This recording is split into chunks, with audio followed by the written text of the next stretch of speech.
WWE SmackDown on Friday featured Cody Rhodes sending a request to John Cena.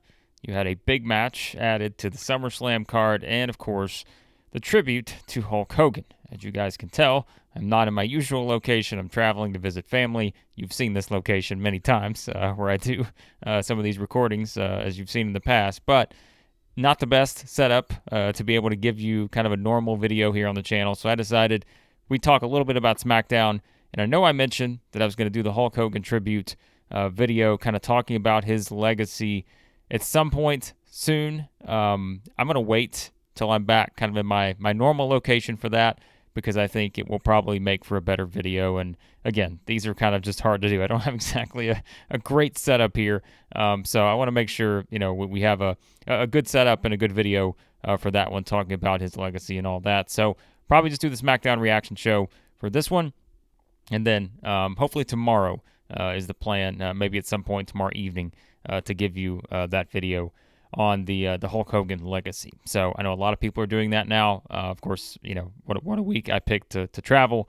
Lots of stuff, as we know, has happened. So we'll get into that again on another video. I think that probably is better to do it that way. So we'll just talk SmackDown here on this. Then we'll get back to our usual rotation of videos next week. But for now, let's talk about SmackDown. Like I said, it was probably, kind of one of those shows that we knew going into it. They had already revealed the SummerSlam card, so we knew what that looked like for Saturday and Sunday. But you could tell there was probably a likelihood that they were going to add another match. One of the nights had 5, one of the nights had 6.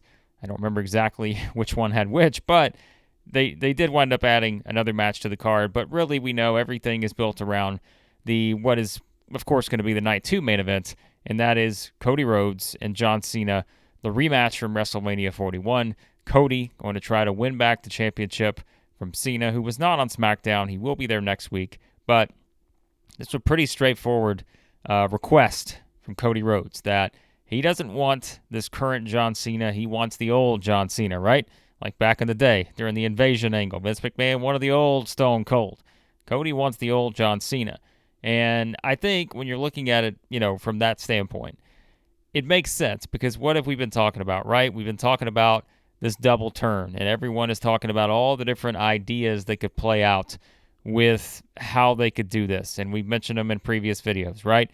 The Cody Rhodes comments that he made not long ago about how he was kind of in the last, era of this babyface run or whatever. He knew he couldn't do it for multiple more years or anything like that. Then you add in kind of the way they did the contract signing, where Cody takes an unconscious John Cena and basically forces him to sign the contract.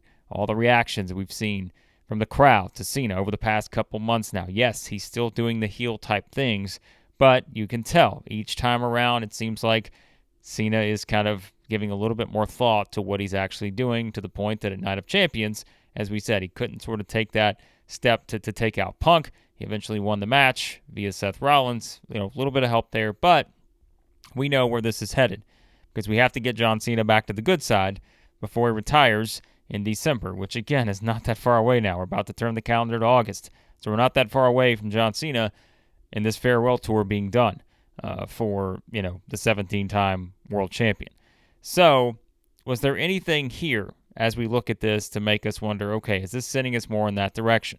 Well, again, if you're telling the audience and telling everyone that, hey, Cody wants the good Cena, well, then, clearly that is setting up an interesting dynamic, right? To where you're looking at it and wondering, okay, are they really kind of putting this in place to where, that's how they want us to think about this, is they want us to think that, all right, Cody's asked for the old Cena.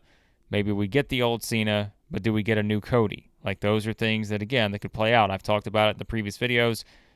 Of course, we're all going to mention The Rock. And is there a possibility that the Final Boss is back and we're selling souls again and all this stuff? Could that be something that's in the works? I think these are all things that could be in play, right? But as of right now, I'm still going to kind of stick with the idea that no matter what we've seen Cody do, and no matter what we've seen Cody say, I still think you're looking at a situation where it's hard to turn Cody right now. They just came out with this new line of merch and all this other stuff for him. And I'm just, there could certainly be a situation where you have Cena take a big step towards that next part of this, chapter of his story, right, as we go into the final chapters of it. But I don't know that you necessarily have to do that by tying in something that changes completely for Cody. I think you can still do the Cena story where Cody is a part of it, but he's not necessarily the catalyst, right? He's not the guy that forces Cena to turn back to the good side.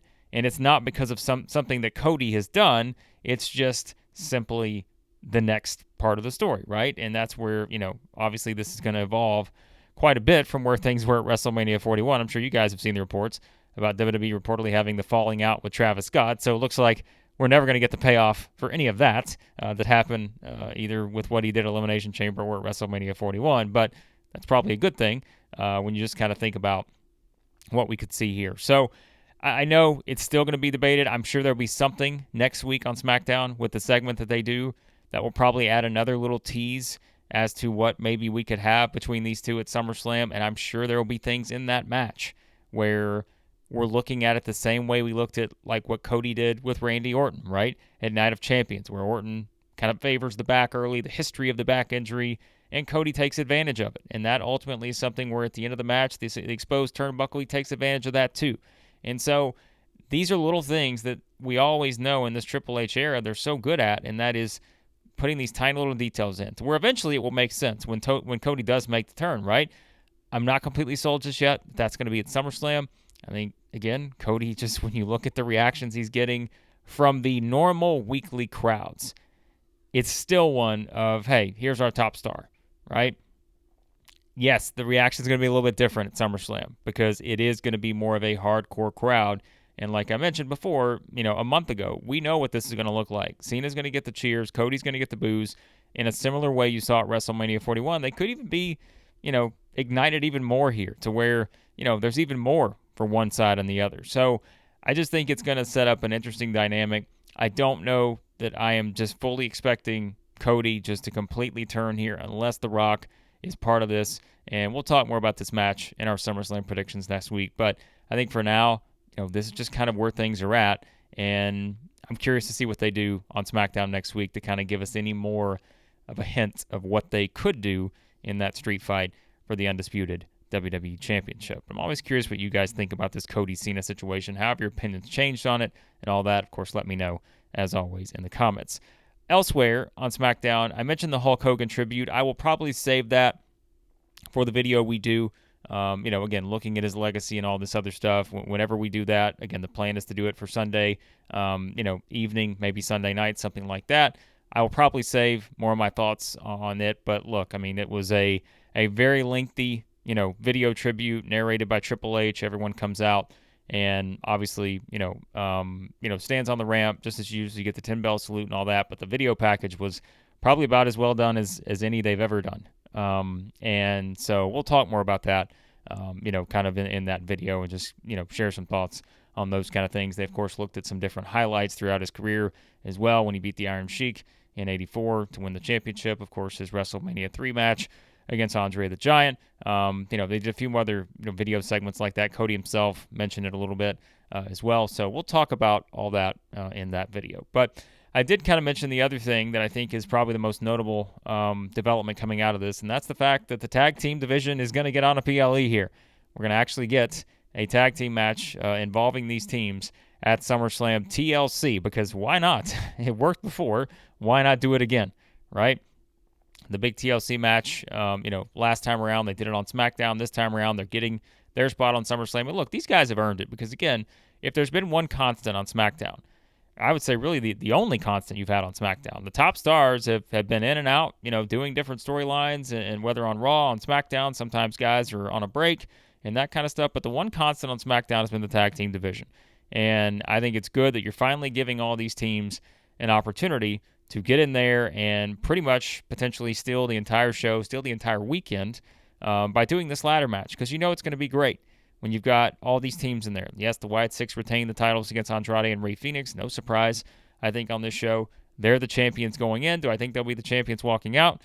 Well, we'll make our predictions next week. But you've got, of course, Andrade and Rey Fenix will be in this match. Good addition to a ladder match. The Street Profits, good addition to a ladder match. Motor City Machine Guns, good addition to a ladder match, right? And we just keep going. DIY, we know he's going to be in there. And so I think when you're looking at it from that standpoint, yes, this is Fraxium. I forgot to mention them. I mean, that's going to be an obvious, I think, very well put team in a ladder match just because of all the things they can do with their athleticism and high flying stuff. Los Garza not going to be in that match. I know some people were disappointed by that, but they are going to defend. It looks like they're the AAA Tag Team Championships next week on SmackDown, so they're going to have an open challenge. We'll see who answers that. Maybe Mr. Iguana makes his return there. But in all seriousness, I think you're looking at it where it's good for these guys on one of the biggest shows of the year, arguably the second biggest show of the year, to get this opportunity to where, they are now in a position where they get to shine on a PLE. It's different, right? I know we can kind of look at it and say, well, it's kind of this era where it doesn't really matter, where you're at, if you're on SmackDown, if you're on PLEs or what. Yeah, it still matters. Like, it still means something to be on a PLE, especially the first ever two-night SummerSlam. This is a historic SummerSlam. And so I think it's good to get these teams on there for them to have their opportunity. And so, yeah, I think that's well done, right? Because they've earned it. I think you've just seen this tag team division. Clearly one of the, I think, highlights of WWE right now when it comes to just beyond, the top stuff with the top segments with all the big stars and everything. But like this has been a very consistent thing for months. And, again, I think just all the different developments they've had, whether it was calling up Fraxium, whether it's having, the signing of the Motor City Machine Guns many months ago, like all these things just kind of built up this tag team division. And I mean, like even the Andrade Rey Fenix thing. I mean, I don't know how many people were expecting them to be just this fantastic as a team because everyone was waiting to say, well, when are the Lucha Brothers going to reunite, right? When's Penta going to get back with Phoenix? Well, right now you don't need that because you've got these two together and Penta's kind of shining by himself as a single star and all these things. So, yeah, bravo to the tag team division getting their opportunity to be on SummerSlam. Should be one of the better matches, I would think, of the weekend. Speaking of that, we thought that Aleister Black and Damian Priest would be on the SummerSlam card. That's not going to happen because it's going to happen next week on SmackDown. So, again, there's only so many spots you can put on these cards. It's not the way it used to be. If this was 15 years ago, you'd have a two-night SummerSlam. There'd probably be 10 to 12 matches on each card. But just not the way it works anymore. You're going to have your 6 to 7 matches, whatever it is, and that's kind of your set point. With the way WWE does things in the TKO era, because it's not just, again, about how many matches you can throw on the card. It's really about all the stuff in between. It's having the video packages, the, kind of just points where the flow of the show is obviously completely different than what it used to be. But still, Priest and Aleister Black, they're going to get that kind of that spot next week, you would think, where they're kind of the big focus on that go-home edition of SmackDown. And so should be a hard-hitting match. We know that. But, yeah, I mean, this is just, again, a feud that I think we look at and realize that there were only so many spots on the card, and they got kind of the tag team division had sort of been in that spot, right, where they had been the ones kind of been in that premier spot on the night before a PLE. Well, this time around, it's probably going to be a Damian Priest, Aleister Black. Also, Julia's going to face Zelina Vega, in another rematch there.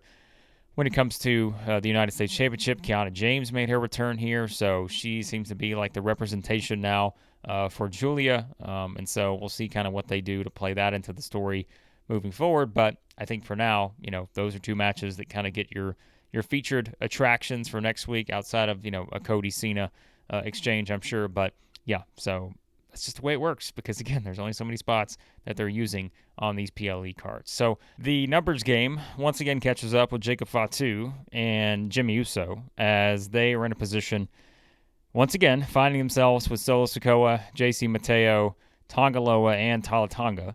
And it was, of course, the latter of that group, the 4, getting the advantage over the 2. And, I think they're clearly positioning Talatanga as the beast of the group. I mean, the size obviously stands out with him. But, they are setting it up to where this steel cage match, even though you have all these outside figures right now, right? I mean, outside of just Solo and Jacob Fatu, there are 4 other guys, 3 on Solo's side, 1 on, Jacob Fatu's side with Jimmy, to where, you're kind of looking at this and saying, all right, the steel cage match is made to hold everybody out. Will it actually happen? I'm not convinced. And like I said, I could certainly see a Talatanga ripping the cage door off or something like that, Kane style, at Hell in a Cell. So I think, that's certainly something we could see play out here. But I think the fact that they're playing up the numbers game the way that it is probably for a reason, because you do want to hit the fact that, hey, this is all happening now, but can it really happen inside a steel cage? that's kind of the point, is you want to make sure that you keep everybody out. Don't know if that'll happen.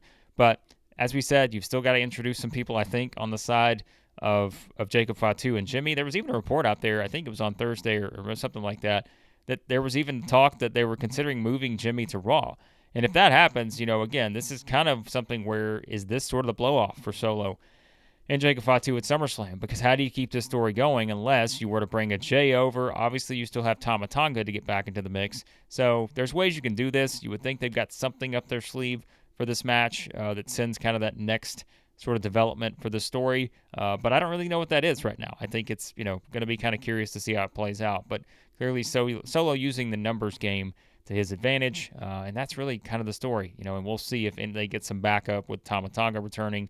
I just don't know if they bring Jay over the way we did initially. Well, maybe we thought that. I don't know if that's going to happen now with where they have Jay positioned. I mean, he's with Roman Reigns in this kind of fight against, Paul Heyman's Dangerous Alliance and all this other stuff. So I don't know if that's going to happen now, but something to certainly look at as to what's next for Jacob Fatu if he wins the title back and all those other things. So Tiffany Stratton made the save for Jade Cargill on this show. Of course, Jade found herself in an impromptu match with Chelsea Green. And, Tiffany Stratton makes the save. Jade, with the trademark, picking up the title, giving it a little stare, even put it on her shoulder. She's like, hey, this thing looks good on me. But hands it back to Tiffany Stratton. So a match that we'll talk about next week, I think just continues to be one of the more interesting ones on the cards for a variety of reasons. But, yeah, not a lot more to that with that whole thing just with them. Speaking of the women's division, you had Alexa Bliss and Roxanne Perez. Roxanne Perez got the win. Alexa got her nose busted open on that one. But, listen, I don't mind spoiling it again. I find it very hard to believe that Charlotte and Alexa are not going to walk out as champions at SummerSlam. And I think what they're doing now is kind of putting you in that position to know that's sort of what's coming, right? Is that they are kind of, all right, you lose a match here. Roxanne gets the cheap win. She does the roll-up, uses the ropes for leverage and all that. But I think you're kind of looking at a scenario where you've got to feel like this is all set up for a Charlotte-Alexa win. They did a little bit of the backstage, segment kind of teasing, hey, these two still are trying to get used to this whole partners thing, but if they win the titles, they don't have a choice, right? So I think that's clearly where we're headed with that. But the only other notable thing I think on this show was, of course, you had the big tag team match that's coming up at SummerSlam, Randy Orton and Jelly Roll against Logan Paul and Drew McIntyre. It was Logan Paul and Jelly Roll kind of, starting this whole thing. Then things picked up from there. You had a little brouhaha between these four men, brawling all over the place there.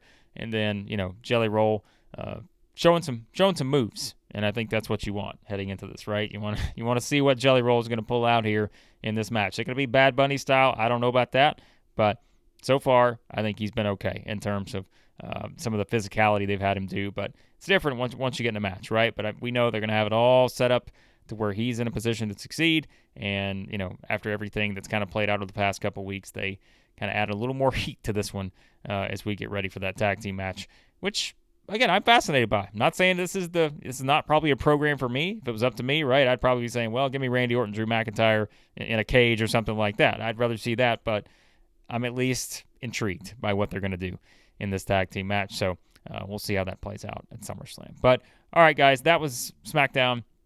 Again, I appreciate you kind of bearing with me here. I know, a travel week where I've not been able to do as many videos as I wanted to, and especially, normally I would have probably done something on the Hulk Hogan legacy right after we found out the stuff on Thursday, but I just want to also kind of go into that one. There's obviously a lot I think I want to say about it, so I want to make sure we get that one right, so I'll do that. Again, plan is to have that out at some point on Sunday. Appreciate you guys, again, as always, watching and being patient. Again, sometimes the schedule just allows me to do more videos some weeks not, but I wanted to get something out for you, at least right now. So here's your SmackDown reaction. And as always, let me know your thoughts. Hit that subscribe button, hit the like button as well. Always appreciate your feedback. And let me know your thoughts on this week's edition of WWE SmackDown.